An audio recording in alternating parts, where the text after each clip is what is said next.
Vamos voltar a conversar com o Julian Lemos, deputado federal eleito pelo PSL.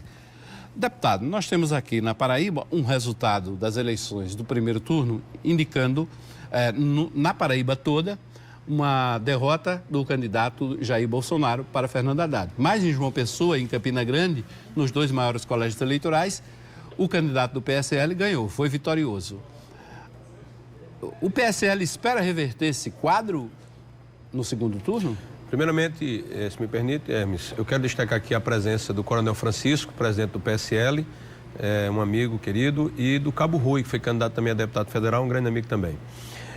Veja só, eu não entendo a votação inferior de Jair Bolsonaro como uma derrota, até porque ele teve mais votos de qualquer outro que fez oposição ao PT no Nordeste, né? E, sobremaneira, essa cereja do bolo que foi, sim, mais do que 51% aqui na capital da Paraíba e também em Campina Grande, duas cidades muito importantes, que tem uma votação. Patos, Guarabira, uma votação também muito importante, fora outras cidades também. Então, assim, não é uma derrota. Em relação a reverter, nós vamos dar um contra-ataque de verdades em cima dessas mentiras propagadas pelo PT. Então, nosso objetivo é promover a verdade. O resultado quem vai dizer é o povo.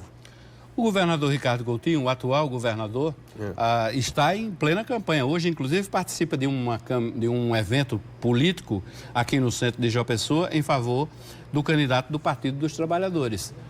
E ele tem atacado frontalmente Jair Bolsonaro. Ele, na realidade, o governador Ricardo Coutinho, ele demonstra, na realidade, já uma prévia do desespero, né, que vai ser a derrota de Haddad. Ele apoia um candidato que representa a falência moral da política brasileira. O sindicato do crime chamado PT. Então, ele representa hoje... Eu tenho até, eu não vou dizer... O que é que eu sinto? Eu sinto que ele está com uma missão impossível, literalmente. Que é alavancar alguém que representa apenas um presidiário. Ele, na realidade, não é uma liderança, o Haddad. Porque ele conseguiu, olha, o Haddad, só para você ter ideia, ele conseguiu um feito inédito. Muita gente não sabe. Ele perdeu para ninguém. Ele era candidato, ele era prefeito de São Paulo, foi para uma reeleição e perdeu para votos brancos e nulos. Ele perdeu para ninguém. E ele quer ser candidato a presidente, ele é candidato a presidente, mas quer ser presidente de quê? Se ele, na realidade, os grandes feitos que ele tem, além da derrota em São Paulo, é ser o pai de uma literatura para crianças de 6 anos de idade que ensinava fazer sexo na escola. Então, para mim, ele, além de não representar liderança alguma, não o respeito politicamente ele tem esse karma que eu posso dizer que Ricardo tem, embora seja um administrador de mão cheia, carregar uma mala dessa cheia de pedra, que é o candidato Haddad, candidato a presidente da República, que vai ser derrotado, se Deus quiser, agora, no dia 28. Deputado, ainda em relação à sua atuação, nós sabemos que tem a transposição do São Francisco aqui e caso o seu presidente seja eleito aqui, como é que vai ficar essa situação da transposição? O que depender. Primeiro que a transposição ela chegou na Paraíba, mas ela é subutilizada. Você vê, se você for para Petrolina, você vê exatamente o que é que tem lá. Né? Nós podemos ter um oásis, nós podemos fomentar o desenvolvimento daquela região, por exemplo, utilizando aquele mecanismo ali para a agricultura, por exemplo, e não chega ali em Monteiro, dali escorrega para Buqueirão, enfim, foi válido, mas poderia não ser subutilizado. Nós temos também o outro eixo que precisa ser concluído. Nós vamos utilizar o nosso mandato, nossa influência junto ao governo federal para que seja concluído também. Mas não só, como eu falei. Eu acho que a coisa mais importante que nós devemos ter aqui na Paraíba é um mecanismo de desenvolvimento. Nós precisamos desenvolver, precisamos concluir uma obra tão importante, começar e terminar uma obra tão importante como a duplicação até Cajazeiras da BR-230, por exemplo. Né? Isso é o quê? É algo sobrenatural? Não, isso é o básico de se fazer. Questão dos portos, como eu falei, a transposição é uma boa pergunta. Agora a gente precisa fazer com que aquele sertão da Paraíba ali seja próspero e não fique apenas nessa questão da água que chegou, mas não tem, eu vou dizer, fora a questão dos mananciais, ele não consegue não conseguimos explorar esse potencial de água que chegou ali. Essa é uma das missões que eu tenho, porque na minha campanha que eu fiz, era o que mais se falava. Na parte do sertão, eu falo na questão mais do sertão. Essa questão da questão da BR, da duplicação e também desse outro eixo da transposição. Isso também vai ter que ter uma unidade da bancada federal, principalmente para buscar recursos, seja quem for o presidente eleito.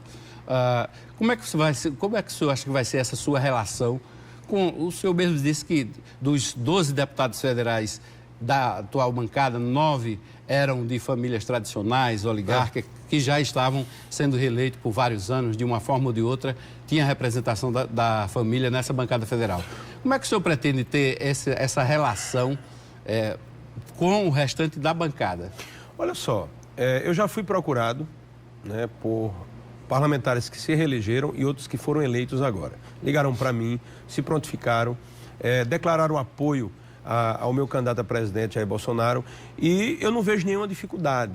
Eu não vejo nenhuma dificuldade, por quê? Porque quem ama a Paraíba, quem quer o bem da Paraíba, tem a obrigação de sentar e ver aquilo que é bom para a Paraíba. Se algumas pessoas estiverem preocupadas com o seu projeto pessoal, elas terão uma certa dificuldade de conversar comigo, porque o meu interesse chama-se Brasil e Paraíba.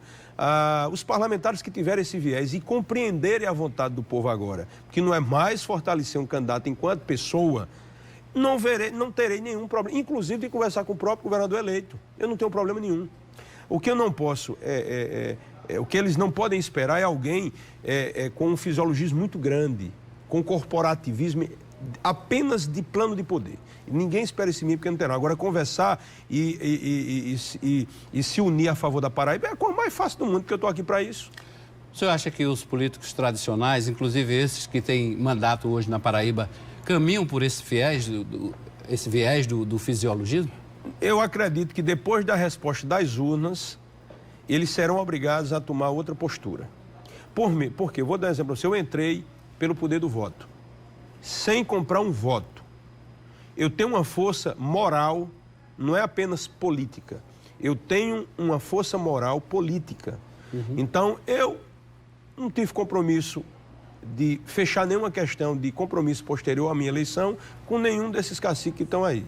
Então, também, de certo modo, eles têm a liberdade de chegar para mim e falar sem nenhum compromisso. Qual vai ser a pauta? O que é que a gente pode fazer para melhorar a situação do desenvolvimento da Paraíba? Pronto, vamos sentar para conversar sobre esse tema. Sobre outros aspectos, dividir o pão como se dividia, esse assunto aí eu não vou tratar. Eu vou tratar de desenvolvimento da Paraíba. Ok.